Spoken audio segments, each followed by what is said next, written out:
Hello everyone, my name is Echi, Miss Mon 2019 and Beti Bachao Beti Padhao Ambassador for Mon District.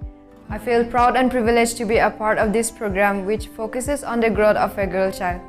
Ever since my entitlement as the ambassador, I have been trying to grab every opportunity to promote this scheme as far as I can.